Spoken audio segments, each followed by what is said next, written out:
So let's talk about the left-right political spectrum. I don't really like this spectrum. I don't think it's effective. And before we get into why and my opinions on it, let's give a little background or origin story for how the left-right political spectrum came to be. So the original left-right spectrum originally comes from the French National Assembly in the 19th century during the French Revolution, with the people sitting on the left side of the assembly being radical Republicans, anti-monarchist revolutionaries, and the ones on the right being traditionalist and pro-monarchy. But that's what it originally started out as. It's changed a lot throughout history, and that's one of the reasons why I think it's very ineffective. Now, using the spectrum as it was originally meant, America's founding fathers would technically be on the left, even though the founding fathers differ in many ways to the French revolutionaries. But today in America, you see way more people on the so-called right wing who really embody the original ideas of the founders. So how can the founders be on the left if the people on the right support them and have the same views? This is what I mean by how it transformed over history, how the spectrum changed.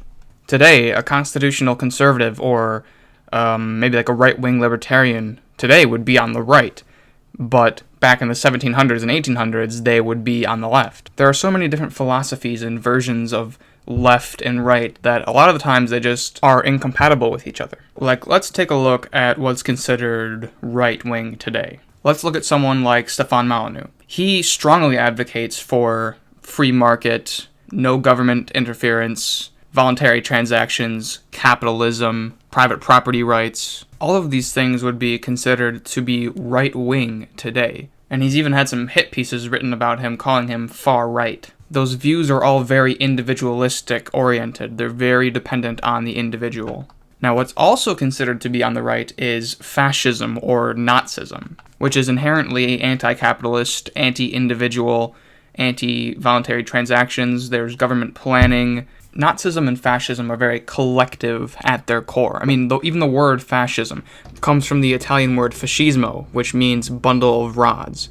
Then you got Mussolini, one of the heads of fascism, saying, like a bundle of sticks or a bundle of rods is stronger than the individual branch. It's very collective and premised on the superiority of the state over the individual.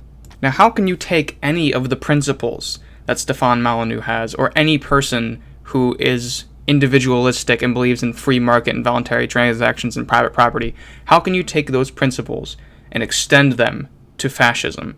They're completely opposite principles. One is totalitarianism, the state, and then you have, in Stefan Molyneux's case, he's an anarchist.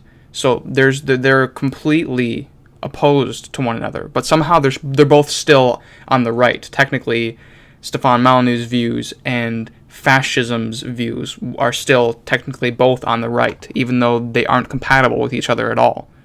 Now let's look at liberalism. When people think of liberalism, they think of the left. But if you look at the theory of free market and free enterprise, etc., the official term for free market economy is economic liberalism.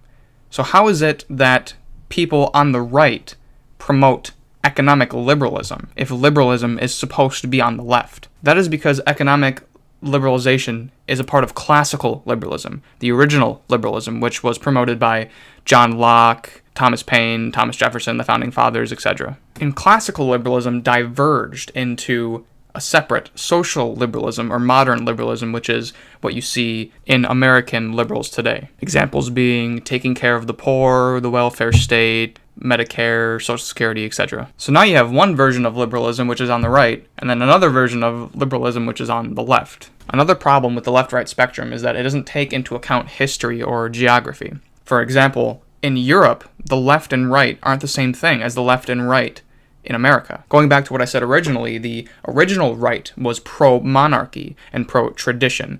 Now you could say that the right in America is like pro-tradition, which is mostly true. But people on the right in America are not pro-monarchy. They are anti-monarchy. They are constitutional conservatives. They believe in a constitutional republic, not a monarchy.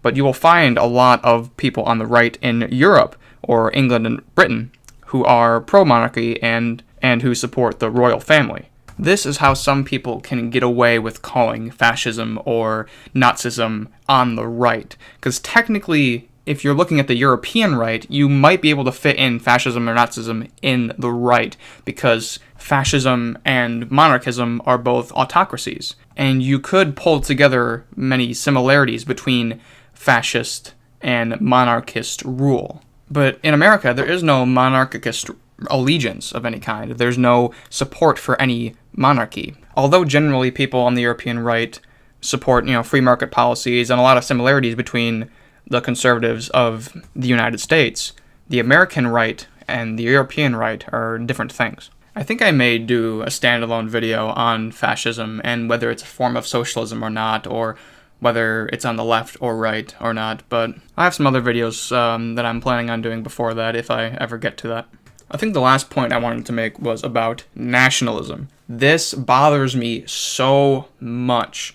One of the main points people use to say how fascism and Nazism are on the right is because they are nationalistic. They believe in nationalism, and that automatically puts them on the right. But overall, if you look at it, fascist dictatorship and socialist or communist dictatorship, like in the Soviet Union, there are much more similarities than there are differences. And if the only difference you can find is that one is internationalist and one is nationalist, is that really enough to differentiate them? Is that really enough to differentiate between, communist is left because that's international and fascism is right because it's nationalistic, even though they have more similarities than differences? And that argument people use is like, that fascism is nationalistic, so it has to be on the right. Well, there are such things as left-wing nationalists. Nationalism isn't just on the right, but no one likes to talk about that. If you look up the Scottish National Party, they're social democrats. They have left-wing economics. They're social democrats, but they're nationalistic. They are on the left, but they are nationalistic. Nationalism isn't just on the right. So I don't think, really, fascism can be justified to be on the right. But like I said earlier, I might just make a whole video on that. And now that I've tried to explain how convoluted the left-to-right political spectrum is, what's the solution? I don't have an exact solution, but I do have an idea of where to start. I would much rather see people use the dichotomy of collectivism and individualism instead of left and right. Collectivism and individualism is much more specific, and you can easily fit different ideologies into collectivism versus individualism much more easily than you could left and right. I would consider myself something like a right-wing libertarian, very limited government, a monarchist, that kind of thing. And so I would technically be classified on the right, but I think I would have more in common with a small government individual on the left than a authoritarian on the right. I would have more in common as someone on the right with someone on the left if they were for smaller government. So that's another reason why I think we should do a collectivist versus individualist spectrum instead. I think it would be more accurate, and I think it would be more effective. Now, obviously, it wouldn't be perfect, because with the collectivist individualist spectrum, on the collectivist side, you would be lumping in like white nationalists, collectivists, who want a collective ethno-state, and people like Richard Spencer who believe that you aren't an individual and your identity is determined by your genetics and not by who you are as an individual. And you would be lumping in those people with people like socialists and communists, who, although they are both collective and they both employ left-wing economics, they would disagree on the goal. They would both have the same means, but they would have a different goal. All in all, I think Richard Spencer is closer to a Bernie Sanders than he is to a Ted Cruz. And I think even though a collectivist, individualist spectrum wouldn't be perfect, I think it would be a lot better than the left-right spectrum we have today. Alright, and that's the end of the video. I just did this video really quickly. I just threw it together, so I probably got a lot of stuff wrong. So if you watched the video, please let me know in the comments what you think I got wrong, or what you disagree with, or what you agree with. And I'm feeling a little bit more inspired now that I have been for the past few weeks, so I think I'm going to start uploading a little bit more frequently than I've been. So thank you for watching, and I'll see you in the next one.